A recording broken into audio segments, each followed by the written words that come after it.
Carta aos Efésios, capítulo 5. Pureza de vida. Vocês são filhos queridos de Deus, e por isso devem ser como Ele. Que a vida de vocês seja dominada pelo amor, assim como Cristo nos amou e deu a sua vida por nós, como uma oferta de perfume agradável e como um sacrifício que agrada a Deus.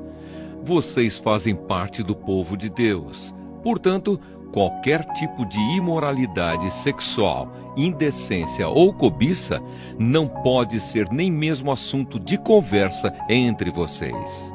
Não usem palavras indecentes, nem digam coisas tolas ou sujas, pois isso não convém a vocês. Pelo contrário, digam palavras de gratidão a Deus. Fiquem certos disto. Jamais receberá uma parte no reino de Cristo e de Deus qualquer pessoa que seja imoral, indecente ou cobiçosa, pois a cobiça é um tipo de idolatria.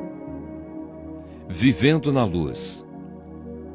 Não deixem que ninguém engane vocês com conversas tolas, pois é por causa dessas coisas que o castigo de Deus cairá sobre os que não obedecem a Ele. Portanto, não tenham nada a ver com esse tipo de gente. Antigamente, vocês mesmos viviam na escuridão, mas agora que pertencem ao Senhor, vocês estão na luz.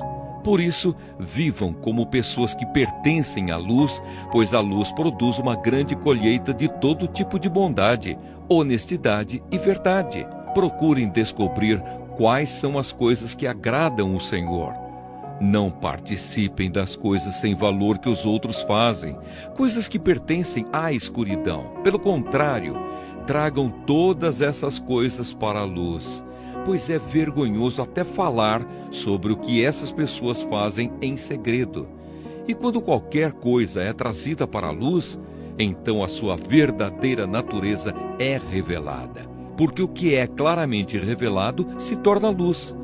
E é por isso que se diz: você que está dormindo, acorde, levante-se da morte e Cristo o iluminará. Portanto, prestem atenção na sua maneira de viver.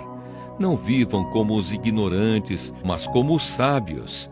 Os dias em que vivemos são maus.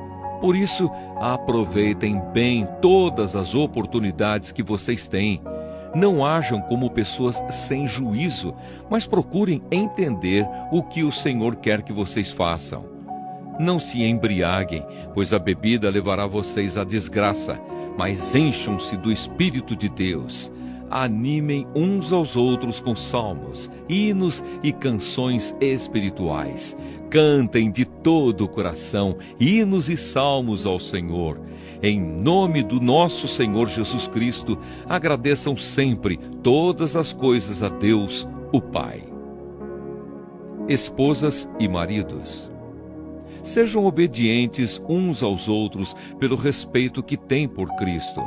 Esposa, obedeça ao seu marido como você obedece ao Senhor, pois o marido tem autoridade sobre a esposa, assim como Cristo tem autoridade sobre a igreja. E o próprio Cristo é o Salvador da igreja, que é o seu corpo. Portanto, assim como a igreja é obediente a Cristo, assim também a esposa deve obedecer em tudo ao seu marido. Marido, ame a sua esposa, assim como Cristo amou a igreja e deu a sua vida por ela.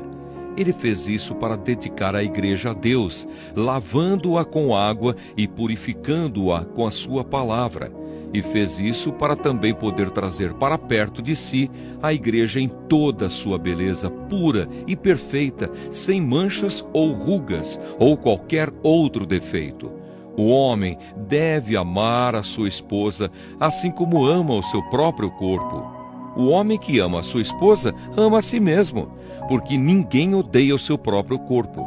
Pelo contrário, cada um alimenta e cuida do seu corpo como Cristo faz com a igreja, pois nós somos membros do corpo de Cristo. Como dizem as Escrituras Sagradas, é por isso que o homem deixa seu pai e a sua mãe para se unir com a sua esposa e os dois se tornam uma só pessoa. Há uma verdade imensa revelada nessa passagem das Escrituras, e eu entendo que ela está falando a respeito de Cristo e da igreja. mas também está falando a respeito de vocês. Cada marido deve amar a sua esposa como ama a si mesmo, e cada esposa deve respeitar o seu marido.